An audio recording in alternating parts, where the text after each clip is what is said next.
daayira xidmatul xaddim di daayira bi saytu lépp lu jëm ci biti jumaa ji ak li ko wër ñëwoon ngir joxe seen addiya fi nga xam ne mooy daaru marnaan ci siège Touba ca kanam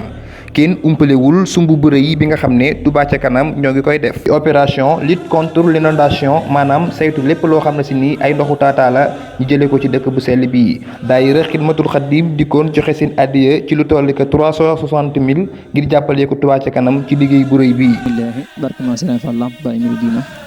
asalaamaaleykum wa rahmatullahi taala wa barakaatu mbokki taalibe ñu ngi leen doole siyaare bu baax di siyaare Sëriñ Muntaxa di ko ñaan suñu borom gën ko fa yàggal doole ko kàttum nga ànd ak wér ba mu àggale yéeneen te ànd ko mboolem njabootu sëriñ bi ak taalibe yëpp di ko ñaan it Sëriñ Seex Jëmb Faal suñu moom doole ko fa yàggal lool doole ko kàttum nga ànd ak wér ba mu àggale yéeneen te ànd ko mboolem njabootu Maam Serigne Fall Lamp Baye Mouride diine gi ak taalibe yëpp di siyaare waa daayira Xidmatul Xadim di jël jëwriñ Sëriñ Abdou Lahad Ndiaye ak mboolem waa daayira bi yëpp di saare mbokki soxna yi soxna loogay ak mboolem soxna yëpp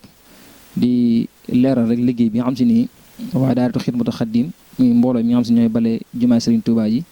guddug aljuma 22h ba fajar waxtu liggéey bi tënkoon tey nag ñoo yëkkati woon seen tànk ñëw fii ci suñuy mbokki taalibe muy waa Touba ci kanam nooru daare ni doon jébbale liggéey bi nga xam si nii doon nañ ko soññee ci mboolem taalibe yëpp muy taxawee dëkk bi ci mbedd yeeg yëpp rek ginnaaw nag Xidmatul Xadim bi mu jógee soññi mboolem ñu bokkal Xidmatul Xadim gépp ñu dajaloo seen addiya bi ñu ko dajalee mi ngi toll ci 360 000 muy juróom-ñaar fukki junni ak ñaari junni moom la ñëwoon tey jii nag ba jébbal ko Touba ca kanam ñu ànd ak liggéey bi nga xam ne moo ne fas yéene liggéey sëriñ bi ci dëkkam bi kon nag ñu ngi ko ànd ak jëwriñ vice président Sëriñ Modou Diop ak Sëriñ Mamor Gueye di secrétaire Xidmatul Xadim ak Sëriñ Khadim Fall di administratif ak Sëriñ Dame Sall communication kon nag ñi lañ ànduloon ci waa commission Xidmatul Xadim ñëwoon fii ci Touba ci kanam doon lañ jébal addiya ji di ñaan nag sëriñ bi doon lañu tawfiix rek ak kattan ak man-man ba mboolem nu yéene ci dëkk bi rek ñu amee ko lu kaw suñu jot di sant ak gërëm nag mboolem ñoom si ñoom séqoon liggéey Xidmatul Xadim ndax bañ ko yëgee ba léegi kenn ku ne yaa ngi tàbbal sa ñàkk di ko ci def ngir ñu xam ni Touba moom ni nga ko waxee rek taal beeg lépp ñun taalibe yi la war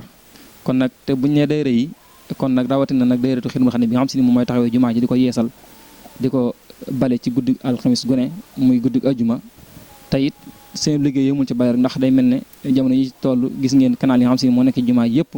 ñu ngi ko doon sekkat yi di ko yeesalaat kon nag liggéey bii de liggéey bi Xidmatul Xadim fas yéene ci ànd ak waa Touba ci kanam nag diirub rek liggéey bi àgg incha allah nañ xam ne Xidmatul Xadim jug na ànd ak yéen te it di sàkkuwaat seen ndigal it loo leen amaat ci li ngeen bëgg rek ci mbooloo ak lu ma doon dana xam ne Xidmatul Xadim moom taxaw na ngir jàppale leen ci dëkk bi di ñaan suñu moo defal ñu tawfiq ak taysiir ci daraja Maam Serigne Fall Lamp Baye Mouride diina wasalaamaaleykum wa rahmatullahi taala wa barakaatuhu. Mina